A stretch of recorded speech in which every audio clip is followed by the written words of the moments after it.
Hello, hello, hello. Good morning sa Pilipinas. Good morning sa lahat ng mga tao sa buong mundo. So, this morning our lessons is about subtraction of signed numbers. Okay? So, before we start, please don't forget to like my video, share, and subscribe. Okay? Okay, so this morning, we will review our lessons. Before we will proceed to subtraction of signed numbers, subtracting, we have to review our lesson yesterday.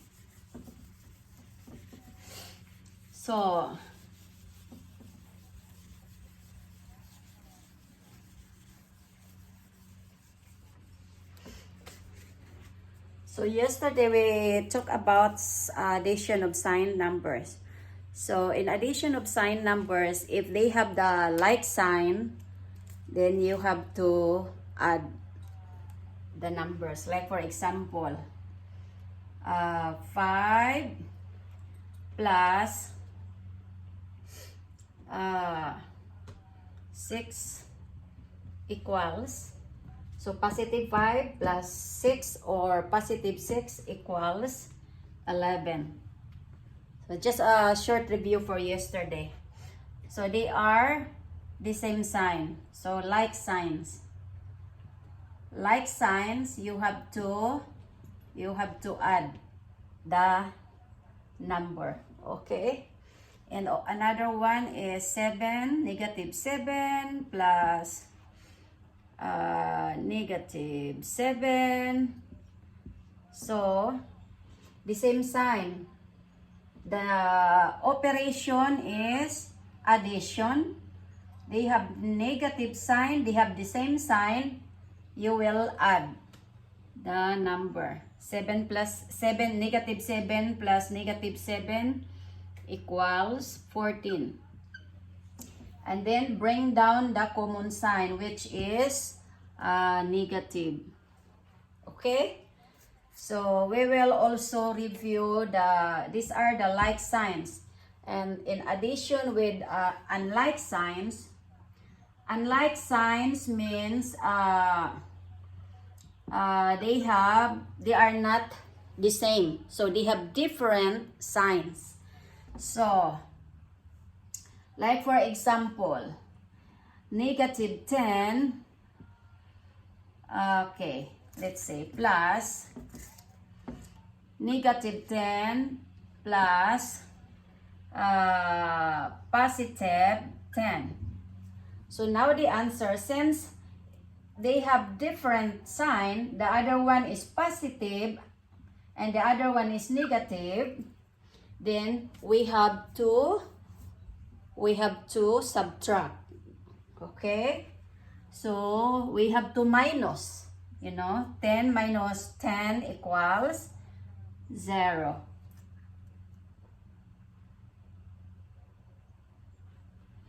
Okay?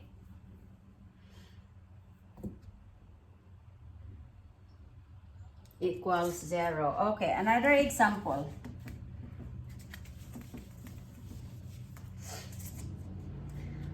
8 plus negative 4. So they have different sign, the positive 8 or 8. Just remember, without a sign here for positive, it's understood to be this number has a positive sign.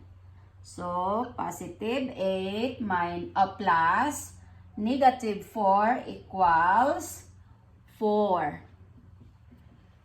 Why we minus? Because they have different sign. And after subtracting, you have to bring down the sign of the larger number. And the larger number here is positive 8. So the answer is positive 4. So plus 4 or 4. It's just the same. Okay? So now, I think you understand already the addition of signed numbers. You just memorize the role, you know. Addition of signed numbers. In adding signed numbers with like signs, you have to find the sum or find the total. No, you have to add. You have to add. And then in adding numbers with a different signs or unlike signs, you have to subtract. And then after that, you have to annex or bring down the sign of the larger number. Okay? Okay, now let's proceed our new lesson. Our new lesson is about subtracting signed numbers. Okay, just take note that I'll give you the, the signed numbers. As you will know, signed numbers are numbers having with a positive and a negative signs. Okay, so I will draw number lines here. So this one here is like 1, 2, 3, 4, 5. Here 1, 2, 3, 4, 5. Okay, the number going to the right is are positive numbers. Okay, these are positive numbers, and the numbers going to the left are negative numbers. So this one is -1, -2, -3, -4, and -5. And take note that the number going to the right, the bigger the number is, the bigger the value of the number. Okay, the larger number is the larger value, and the numbers going to the left, the bigger the number is, it has the smaller value. Okay, I'm gonna, so okay, let's say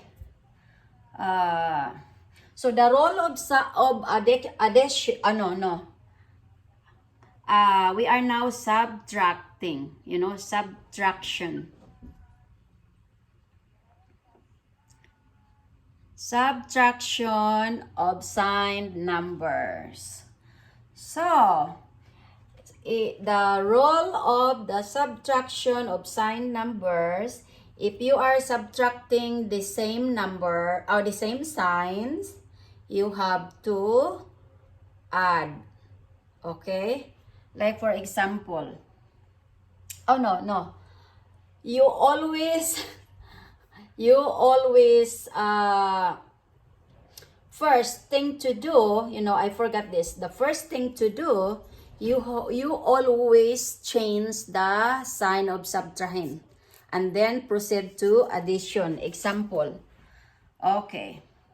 I will give you the two format. Okay. This one is the easiest format, and then I'll give you the other one. Okay. Like for example, 8 positive 8 minus negative 4. So remember that in subtraction, we have the two parts. The upper part, we call it the minuend, and the second part is called the subtrahend. So now you have to put in your mind that in subtraction, you always change the sign of the subtrahend. Okay, the first one is minuend. The subtrahend is the second one. It's always the second number. You always change the sign. So since this one is negative, you will change into a positive. So now because you change, well, now this one, and then after changing, you proceed to addition. Now, what is the role of addition? Addition, in adding sign numbers with the same sign or like signs, see, positive 8 now becomes positive 8 and then positive 4. Because we change the sign of the second number, now it becomes positive. So now, since they have the same sign, we can now add a number. So number 8 plus 4 equals 12. So 12 is the answer. And then now, you have to bring down the sign of the larger number. What is the larger number? 8 or 4? Of course, 8. So 8 is, bring down the common sign. Okay, we don't need to, we just bring down the common sign, okay? Just like positive 12 or just simply write 12. That is understood to be a positive, okay? So this format is easier for me, but we will do here, okay, another format. Because sometimes they trick you when you take the test, they will trick you. So this is the other one, 8, positive 8 minus negative 4. So they will write like that. Or sometimes they will write like this. 8 minus 4. See how they are very tricky. They try to confuse you. So, okay, what is the second number? Number 4. Okay, 1, 2. You always change the sign of the second number. Okay? Okay, so now, you always change the sign of the second number, which is a subtrahend. And now, after changing, so negative 4 becomes positive 4 or 4. Okay? So now, after changing, you will proceed to addition. So now, becomes positive 8. So negative 4 becomes positive 4 now. Then you will proceed to addition. Positive 8 and then plus positive. Okay, so that you will not confuse. We will just, okay. For the answer here is 12. So that you will not confuse, I will also write this way, okay? Okay. So, this one will be written now as, let's say here, 8 plus 4 equals 12. So that is now the arrangement. Okay? So, sounds like my video is too far. Okay.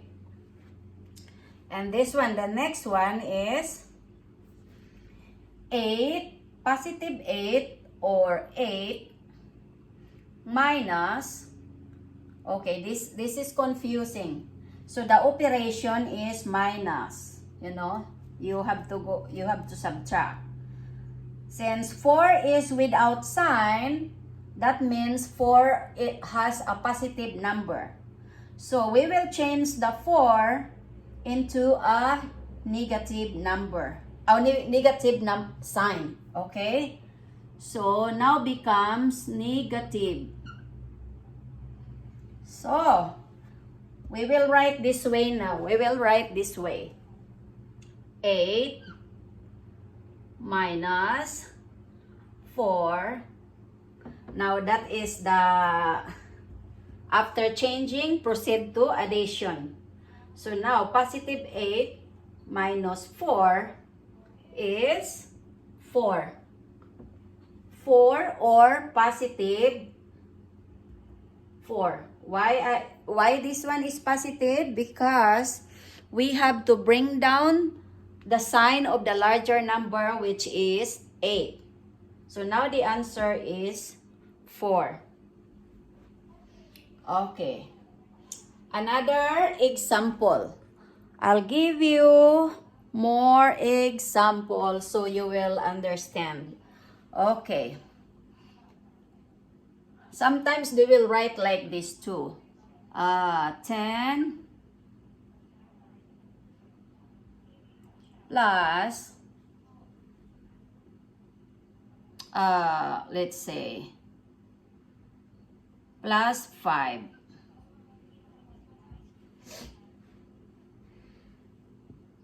Oh no. We're not going to, because we are in a subtraction. So, okay. 10, positive 10 or 10 minus 5.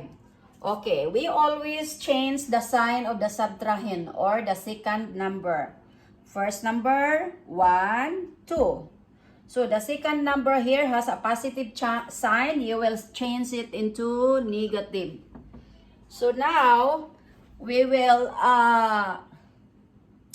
transfer this. The number is like this. The format, 10 minus 5.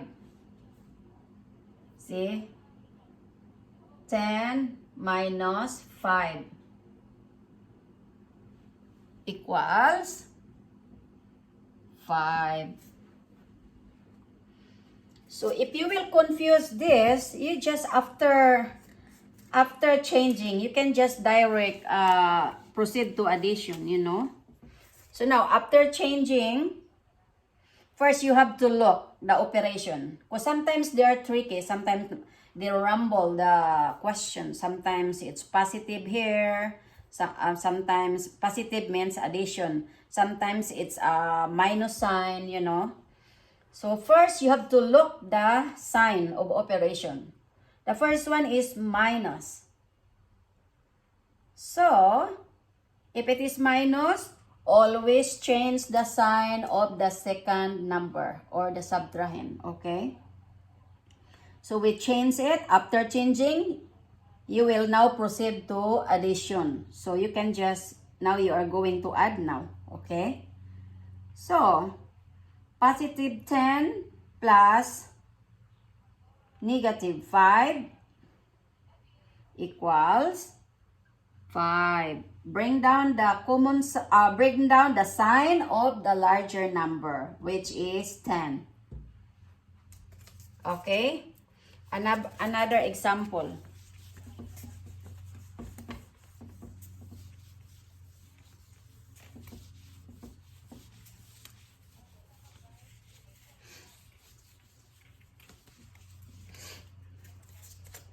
This is very easy.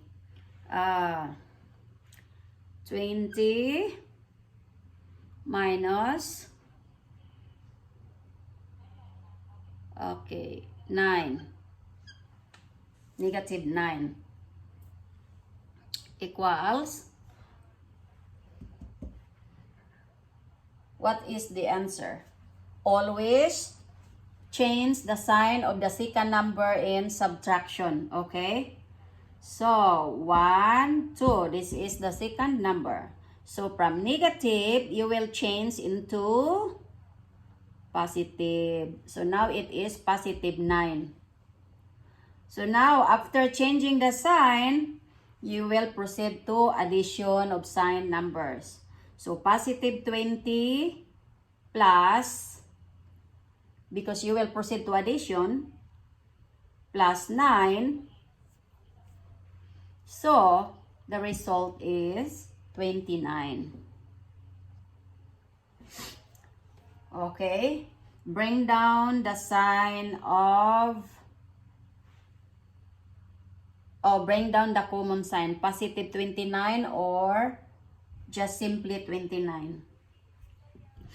If you confuse this arrangement, you can just use this format, okay? 20 minus negative 9. Okay? So, always change the sign of the subtrahend or the second number. Minuend, the upper part, the second is subtrahend. So always change the sign. Since this one is a negative sign, we'll change into a positive sign. So now it is now positive. After changing the sign, you will proceed to addition. So now what is the role of addition? If it is a different sign, you have to subtract. If it is like signs, you have to add. Okay? So now, positive 20 plus positive 9 becomes 29. And bring down the common sign, which is plus 29 or just simply 29. Another example. 10 minus negative 7 equals. So they're just trying to confuse, because this one, it sounds like it's confusing. But for me, this one is the easiest. But you must learn how to solve this kind of problem, because sometimes it will come out, you know. So always change the sign of the subtrahend, the second number, which is the second number. So the negative 7 become positive 7, and then proceed to addition. So 10 plus 7 equals 17. And then bring down the common sign, plus 17, or just simply write the 17. Okay? So another one. Okay, 35, negative 35 minus negative 10. Okay. Always change the sign of the second number, which is the subtrahend. So negative 10 become positive 10. And then proceed to addition. Okay, now our sign is negative 35, positive 10, minus positive 10. So they have different signs. So the role in addition, because after changing the sign of the subtrahend, proceed to addition. Since they have different signs, or they have unlike signs, now we have to subtract. Subtract from the greater number, which is 35, okay? You will find the difference between the two numbers. So negative 35, the difference between the two is 25. 25. And then bring down the sign of the larger number, which is 35. So the answer is negative 25. So it's, yeah. Okay. Well, give more example.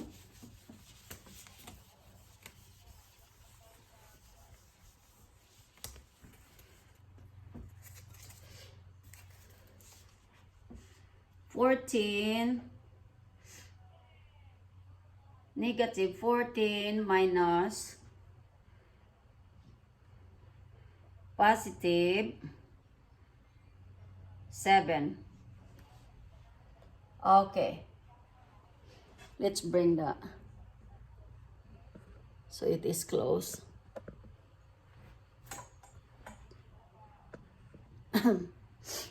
Okay. So, always change the sign of the second number, 1, 2, which is 7. The positive 7 or 7 becomes negative 7. And then proceed to addition. Okay. Negative 14, negative 7. So, the same sign. In addition, you remember, in addition, if they are like signs, you have to add the number. So, the answer now is 14 plus 7 equals 20. Okay, let's say 17. 21. Okay. 21. And then you have to bring the sign of the larger number, which is 14. Oh no, they are already common sign. So bring down the common sign. Okay. Another example. 26, negative 26 minus negative 10. Okay. Always change the sign of the subtrahend. Negative 10 becomes positive 10. And then proceed to addition. Negative 26, positive 10. It has unlike signs. Now we have to subtract. So, or find the difference between the two numbers. See? So, 26 minus 10 equals 16. And then, bring down the sign of the larger number, which is 26. So, the answer is negative 16. Another example. 10 plus negative.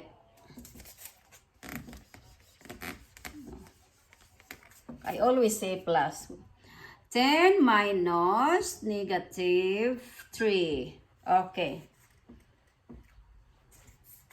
Always change the subtrahend. The subtrahend is negative 3 becomes positive 3. So now, and after changing, proceed to addition. Positive 10 plus positive 3 becomes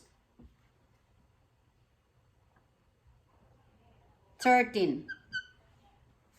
Or positive 13, or just simply write the number 13. Another one. Okay. 24, negative 24 minus negative 4. Okay, more example. Okay, always change the sign of the subtrahend, which is negative 4 now becomes positive 4. Or you can rewrite this now, okay? You can rewrite this like this. Negative 24, okay, plus 4. Okay, because you are proceeding to addition. Since they are the same, they are not the same, so you have to subtract. So, 24 minus 4 equals 20. And then you will bring down the sign of the larger number, which is 24. So, the answer is negative 20. Okay. Just a quick review. In subtracting sign numbers with like signs, you know, with the like signs, put it in your mind that every time you subtract, before you do something else, you always change the subtrahend, okay? Which is the second number, okay? Minuend, subtrahend. Minuend, because if you will write this one, negative 26, and then minus negative 10. So the first one is the minuend. The second one is the subtrahend. So the subtrahend, you always change the sign of the subtrahend first before you proceed to addition. So become positive. Now if you will add this 26 and positive 10, they are unlike signs, so you have to find the difference, you have to subtract. So it's become 10, 16. Yeah. Okay. If you remember, try to remember the role of addition of signed numbers and subtraction of signed numbers. Okay. If you memorize the addition and the subtraction rules, then you will know how to solve the problem. It is very easy. Like for example, always put in your mind, because sometimes they will give you a trick in your test. Like signs in addition, you have to add. Different signs in addition, you have to subtract. And then you bring down the sign of the larger number. Okay, that's in addition. In subtraction, you always change the sign of the subtrahend. Like for example, 8 minus 10, negative 10, is that the number 10 is the subtrahend, or that's always second number. You always change the sign, and then after that you proceed to addition. Now if you know the rule of addition, it's easy for you to solve the problem. Okay, thank you so much for watching. I hope you learned this morning, and next time we will talk about multiplication of signed numbers. Please guys, like, share, and subscribe my video, and we will see you next time. Okay, don't forget to hit the notification bell, because it will notify you when is every time I upload my video, so you will notify. Okay, thank you so much, and have a wonderful day, wonderful evening, and wonderful night. Bye bye.